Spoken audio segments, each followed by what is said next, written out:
दोस्तों, अपने कई सारे बुद्धिमान गुरुओं और महान लोगों से यह सुना होगा कि शब्दों में बड़ी ताकत है। वह कहते हैं, शब्दों में इतनी ताकत है कि वह हमारे जीवन का रूप बदल देने में सक्षम है। पर जब हम और आप यह सुनते हैं तो हमारे मन में एक सवाल उठता है कि क्या यह सच है? क्या सिर्फ बातों से हम अपने और दूसरों की जीवन में परिवर्तन ला सकते हैं? जबकि हकीकत में तो कहा जाता है कि सिर्फ बातों से कुछ भी नहीं होता। भगवान भी उसी की मदद करते हैं जो लोग कुछ कर दिखाने में यकीन रखते हैं। तो सिर्फ शब्दों से बदलाव कैसे आएगा? तो अब इस हालत में हम किसकी सुन? हम क्या करें? क्या हम बातों और शब्दों पर ध्यान देना छोड़ दें और सिर्फ कर्मों पर ध्यान दें? या कहीं ना कहीं बातें और शब्दों का भी कुछ महत्व है? अगर आप भी अपने जीवन में कभी ना कभी इस दुविधा में फंसे हैं तो आज की यह वीडियो आपके लिए बनी है। आज हम जानेंगे कि शब्दों का हमारे जीवन में कितना बड़ा किरदार है और क्या वह सच में हमारे जीवन का रंग रूप बदल सकते हैं या नहीं। तो चलिए शब्दों की दुनिया में साहसी यात्रा पर निकले और जाने कैसे शब्दों का जादू हमें अपनी ओर खींचता है और हमें बांधता है, और कैसे केवल शब्दों से हमारा पूरा जीवन एक नया रूप ले सकता है।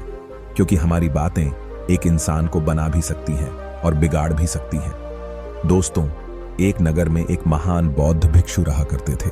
वह बहुत ज्ञानी थे और बहुत ही शांत स्वभाव के थे, और उनकी यह बात ही उनकी विशेषता भी थी। एक बार की बात है, बौद्ध भिक्षु नगरवासियों को उपदेश दे रहे थे। बौद्ध भिक्षु कह रहे थे कि शब्दों में जीवन बदलने की शक्ति होती है। अपने शब्दों से जीवन बदलो। हम जो भी शब्द अपने लिए या दूसरों के लिए कहते हैं या जो भी बातें करते हैं उस पर हमें ध्यान देना चाहिए।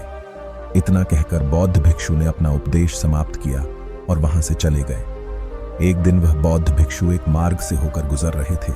उसी मार्ग से एक युवक होकर गुजर रहा था। उस युवक ने जब उन बौद्ध भिक्षु को देखा तो वह जोर जोर से हंसने लगा और कहने लगा, अरे साधु महाराज, आप तो ढोंगी हैं। आपके उपदेशों में यह कहने से कि शब्दों में बड़ी ताकत है, आपकी बात सत्य नहीं हो जाएगी। यह सब सिर्फ बातें हैं। भला ऐसे कैसे हो सकता है कि शब्दों से हमारा जीवन बदल सकता है? उस युवक की सारी बातें उन भिक्षुओं ने ध्यानपूर्वक सुनी और उसके बाद वह मुस्कुराते हुए उस युवक से कहते हैं, बेटा, नाद से ही तो यह दुनिया प्रकट हुई है और अच्छे शब्दों के पीछे भी आंख ही होता है जो पूरा जीवन बदल देता है। वह बौद्ध भिक्षु उस युवक से कहते हैं, देखो, मैं तुम्हें अपने अनुभव से बता रहा हूं, लेकिन फिर भी तुम्हें यकीन ना हो तो तुम इसे खुद आजमा कर देख सकते हो। उन बौद्ध भिक्षु की यह बात सुनकर युवक थोड़ा सा गंभीर हो गया। उसने काफी देर सोच विचार किया और उसके बाद उन बौद्ध भिक्षु से कहता है, हे गुरुवर, अगर ऐसी बात है तो आप मेरे साथ चलिए। मेरा छोटा भाई है जिसकी उम्र करीब 25 वर्ष है और उसे न जाने क्या हुआ है। वह करीब 3 वर्षों से कुछ भी नहीं करता, बस लेटा रहता है। दिन भर वह कुछ ना कुछ सोचता रहता है। उसकी यह हालत देखकर हम सब बहुत परेशान हैं। माता पिता भी बहुत चिंतित रहते हैं। हम सब ने कई तरीके अपनाए, कई योजनाएं अपनाई, लेकिन कुछ भी काम नहीं आया। हमने कई बार उससे बात करने तक की कोशिश की, लेकिन वह हमसे कुछ भी नहीं कहता। परिवार का हर एक सदस्य पूरी तरह से थक चुका है, हार चुका है। आखिर वह क्या करना चाहता है? किसी को कुछ नहीं पता तो हमारे शब्दों से उसका जीवन क्यों नहीं बदला? और जैसा कि आप कह रहे हैं कि शब्द सचमुच जीवन बदल सकते हैं, तो क्या आप मेरी मदद करेंगे? इस पर बौद्ध भिक्षु मुस्कुराते हुए उस युवक के साथ चल पड़ते हैं। वह युवक उन बौद्ध भिक्षु को एक खेत में ले जाता है और अपने भाई की तरफ इशारा करके कहता है, हे गुरुवर, यही मेरा भाई है जो पूरे गांव में आलस और मक्कारी के लिए मशहूर है। आप कहते हैं कि शब्दों में वह शक्ति है जो हमारा जीवन बदल सकती है, तो क्या आपके शब्द इसका जीवन बदल सकते हैं? अगर यह सत्य है तो आप इसका जीवन बदल कर दिखाए। उन बौद्ध भिक्षुओं ने उसके भाई को ध्यानपूर्वक देखा। वह एक पेड़ की छाया में आराम से सो रहा था। जब बौद्ध भिक्षु उस युवक के भाई के पास पहुंचे और आराम से उसके सर पर हाथ फिराते हुए कहते हैं, उठो बेटा, बहुत देर हो चुकी है। यह सोने का समय नहीं, यह तो जागने का समय है। उन बौद्ध भिक्षुओं की आवाज सुनकर वह लड़का थोड़ा सा अचरज में पड़ गया। आखिर कौन है जो मुझे इतने प्यार से जगा रहा है? वरना सभी गांव वाले तो मुझे आलसी और मक्कार ही कहते हैं। आखिर कौन है जो मुझे इतना अपनापन दिखा रहा है? उसने आंखें खोली और आंखें मलते हुए उसने पूछा, हे गुरुवर, आप कौन हैं और यहां क्यों आए हैं? इस पर बौद्ध भिक्षु उस युवक से कहते हैं, बेटा, यह प्रश्न तो मैं तुमसे करना चाहता हूं। तुम कौन हो? यही तो तुम्हें जानने की आवश्यकता है। उन बौद्ध भिक्षुओं की बात सुनकर वह लड़का जोर से हंस पड़ता है और कहता है, हे गुरुवर, यदि आपको मेरे बारे में जानना है तो जाइए और गांव के किसी भी सदस्य से पूछ लीजिए। आपको पता चल जाएगा कि मैं कौन हूं। आपसे हर कोई यही कहेगा कि वह तो आलसी है, मक्कार है, तरह तरह के ताने सुनाएंगे, तरह तरह की बातें कहेंगे। इससे आपको यह जरूर यकीन हो जाएगा और आपको यह पता भी चल जाएगा कि मैं कौन हूं। तभी बौद्ध भिक्षु मुस्कुराते हुए उस लड़के से कहते हैं, सबसे पहले मेरी यह बात सुन लो। मेहनती इंसान के खुद के शब्द उसे अंदर तक चोट पहुंचाते हैं, इसलिए कभी भी अपने आप को कोसो मत, अपने शब्दों को सुधारो। और मेरी यह दूसरी बात भी सुन लो, मैंने उन गांव वालों से नहीं पूछा कि तुम कौन हो, मैं तुमसे पूछ रहा हूं कि तुम कौन हो। लेकिन तुमने तो अपनी आदतें मुझे बताई। आलस तुम्हारी पहचान नहीं, तुम्हारी आदत हो सकती है, और इंसान नहीं, उनकी आदतें खराब होती हैं। इसलिए बेटा, तुम आलसी और मक्कार नहीं हो, यह तो तुम्हारी आदत है। बस इतनी सी बात है जो गांव वाले नहीं समझ सकते। ये सारी बातें सुनकर वह लड़का थोड़ा सा आश्चर्यचकित रह गया, क्योंकि गांव वाले हमेशा उसे मक्कार, आलसी और तरह तरह के ताने ही सुनाया करते थे। उन बौद्ध भिक्षुओं की यह बात सुनकर उसे लड़के की आंखों में आंसू आ गए। वह तुरंत ही दोनों हाथ जोड़कर उन बौद्ध भिक्षु के चरणों में गिर पड़ा और उनसे कहने लगा, आप सत्य कहते हैं, यह मेरी आदत ही है और मैं इस आदत से बहुत परेशान। मैं बहुत कोशिशें भी की, लाख उपाय किए, लेकिन मैं अपनी इस आदत से छुटकारा ना पा सका। इन आदतों से बाहर आना बहुत कठिन है। मैंने कई बार आलस छोड़ने का प्रयास तक किया, पूरी कोशिश भी की, लेकिन कोई लाभ नहीं हुआ। मैं जब भी कोई कार्य करने की कोशिश करता हूं तो पता नहीं क्यों मेरा मन कहीं और भागने लगता है। मेरा दिमाग किसी और दिशा में काम करने लगता है और मैं उस काम पर ध्यान ही नहीं दे पाता। मैं क्या करूं, कैसे करूं, मुझे कुछ भी समझ नहीं आता। जब भी मैं किताबें पढ़ने की कोशिश करता हूं तो मुझे नींद आने लगती है। मन में अजीब सा दर्द महसूस होता है। ऐसा लगता है मेरा जीवन यूं ही व्यर्थ जा रहा है। और जब मैं इस दर्द को बर्दाश्त नहीं कर पाता तो मैं सो जाता हूं, ताकि जब मैं उठूं तो मुझे दर्द न महसूस हो। और अब तो मुझे यह भी यकीन हो चुका है कि मैं इन आदतों से नहीं निकल सकता। ये आदतें मुझे नहीं छोड़ने वाली। इस पर बौद्ध भिक्षु उस लड़के से कहते हैं, बेटा, यदि तुम्हें इस आलस की आदत को छोड़ना चाहते हो तो मैं तुम्हें एक सही उपाय बता सकता, लेकिन उसके लिए तुम्हें कल सुबह मुझे मिलाना होगा, तभी वह तरीका मैं तुम्हें बताऊंगा। यदि तुम उसे तरीके को सीखना चाहते हो तो कल सुबह मेरे पास चले आना। इतना कहकर बौद्ध भिक्षु वहां से चले गए। लेकिन उन बौद्ध भिक्षु की सारी बातें उस लड़के के कानों में गूंज रही थीं।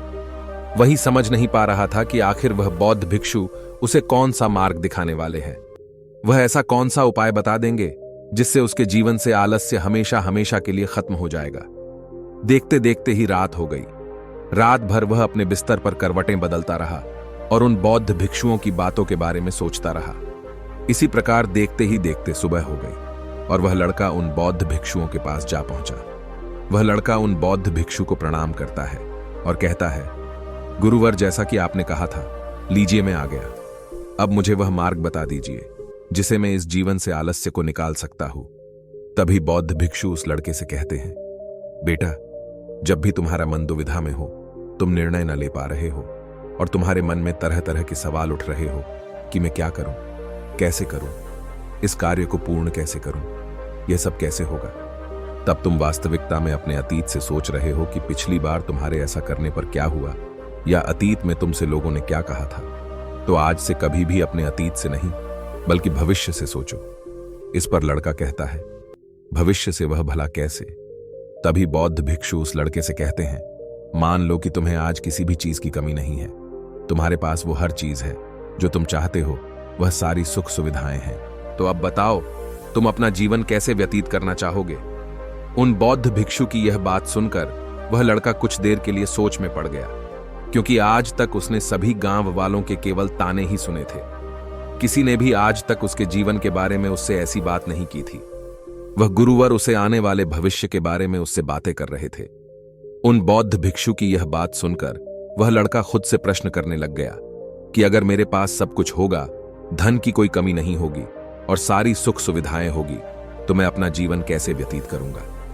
कुछ देर सोच विचार करने के बाद वह उन बौद्ध भिक्षु से कहता है कि मैं यह दुनिया घूमना चाहूंगा, पहाड़ों पर चढ़ना चाहूंगा, समुद्र की रेत पर चलना चाहूंगा और मैं एक बहुत बड़ा व्यापारी बनना चाहूंगा।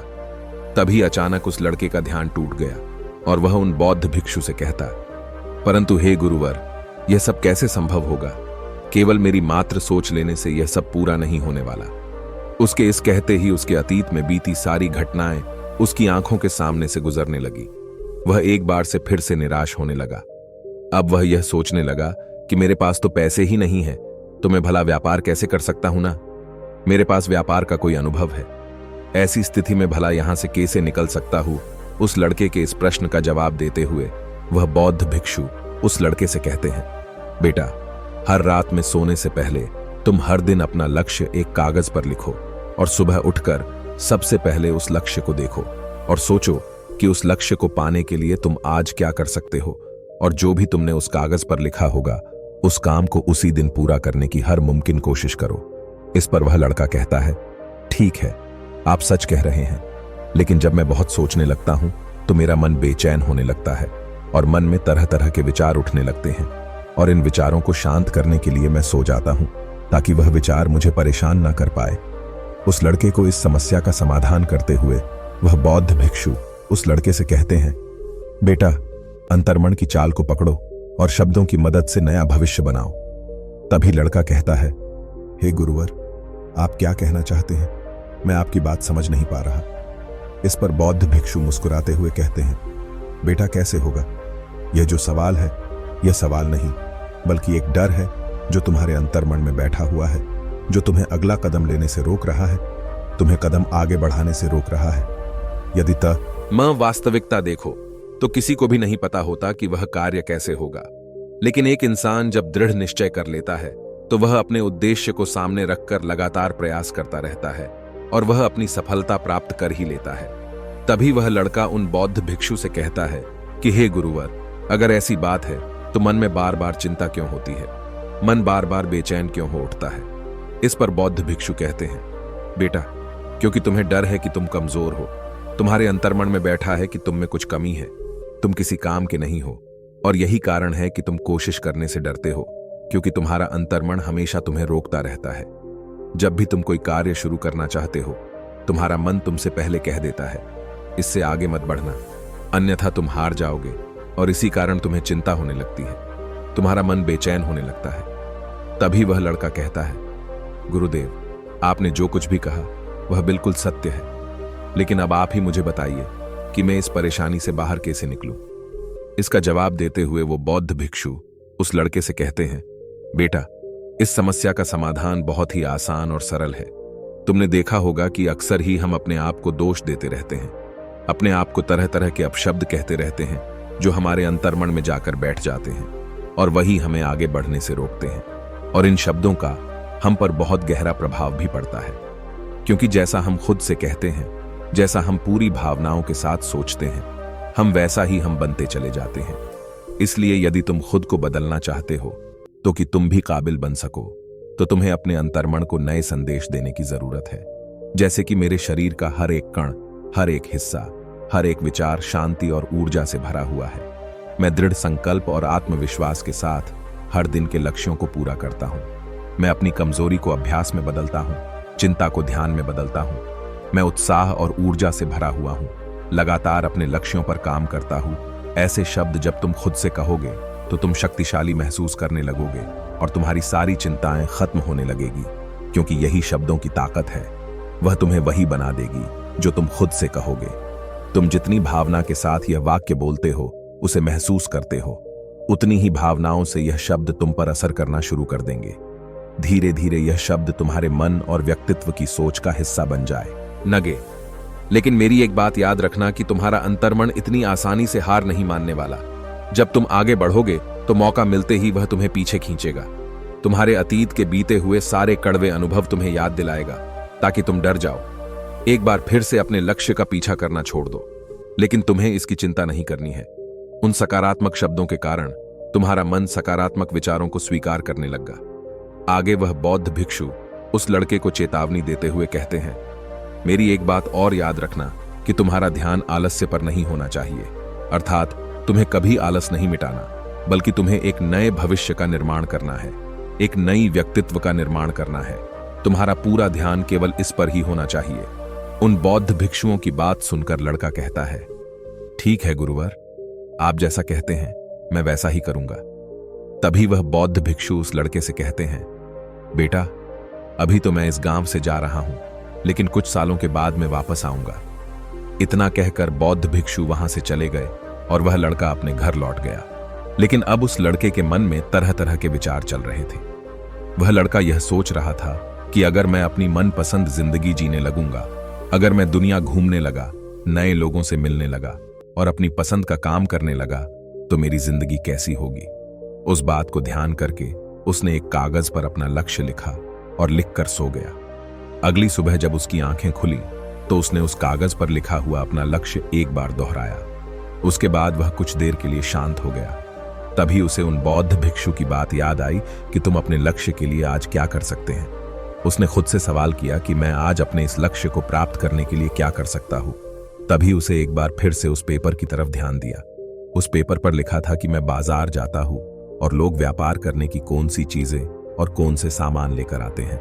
मैं उन चीजों को देखता, उन चीजों को पता करता, कौन से सामान किया कि मैं आज अपने इस लक्ष्य को प्राप्त करने के लिए क्या कर सकता हूं। तभी उसे एक बार उस कागज की तरफ ध्यान दिया। उस पेपर पर लिखा था कि मैं बाजार जाता हूं और लोग व्यापार करने की कौन सी चीजें, कौन से सामान लेकर आते हैं। मैं उन चीजों को देखता, उन चीजों का पता करता है। वह पढ़ने के बाद तुरंत ही बाजार चला गया। वह अलग अलग दुकानों पर बैठा और उसने देखा, लेकिन उसे कुछ समझ नहीं आ रहा था, क्योंकि लोग अलग अलग व्यापार कर रहे थे, अलग अलग तरह की चीजें और सामान ले रहे थे और किसी ने उसकी कोई मदद नहीं की। वह बहुत उदास हो गया और निराश होकर वापस घर लौट आया। तभी उस लड़के को उन बौद्ध भिक्षु की एक और बात याद आई। शब्दों में बहुत ताकत है और शब्द हमारा जीवन बदल सकते हैं। उसे वह सकारात्मक विचार याद आए। वह उन्हें सुबह शाम दोहराने लगा और अब से वह हर दिन ऐसा ही करता। देखते ही देखते 1 महीना बीत चुका था, लेकिन अब तक उसके जीवन में कोई बदलाव नहीं आया था। अब वह लड़का यह सोचकर निराश होने लगा था कि उसके जीवन में तो कुछ भी परिवर्तन नहीं हो रहा। लेकिन 1 महीने के बाद उसे महसूस हो रहा था कि वह पहले से अच्छा महसूस कर रहा है। उसका दिमाग अब अच्छी तरह से सोच पा रहा है। वह पहले से ज्यादा चलने फिरने लगा है। धीरे धीरे उसे समझ में आने लगा कि जो लोग आगे बढ़ते हैं, महान काम करते हैं, उनकी सोच में कितना अंतर होता है। वे लोग हमेशा शक्तिशाली विचार सोचते हैं। दूसरों की छोटी सोच और डर से वह कभी प्रभावित नहीं होते।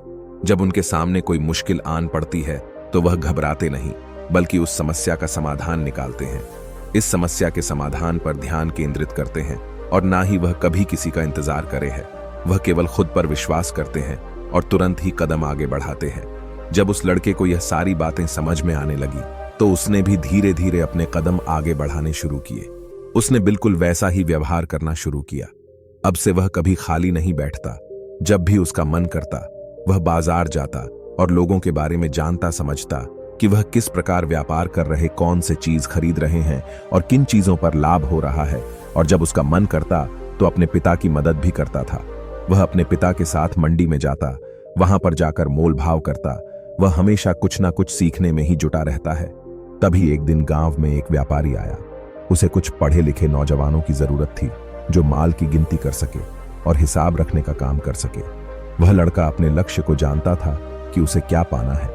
उसे समझ में आ गया था कि इस काम से उसे बहुत कुछ सीखने को मिलेगा। बेहिचक वह सेठ के पास पहुंच गया। वह जानता था कि उसे उस काम के बहुत कम पैसे मिलेंगे, लेकिन फिर भी वह उस काम को करने के लिए तैयार था। उस लड़के की सोच पूरी तरह से बदल गई थी। अब वह बाकी लड़कों की तरह नहीं सोचता था। वह बहुत ईमानदारी और समझदारी से काम करता था। देखते ही देखते करीब 3 महीने बीत गए और व्यापारी यह समझ चुका था कि नौजवान बहुत ही समझदार है और वह उसे व्यापार में बहुत मदद करता है। इसलिए उस व्यापारी ने उस लड़के को अपना सहायक बना लिया।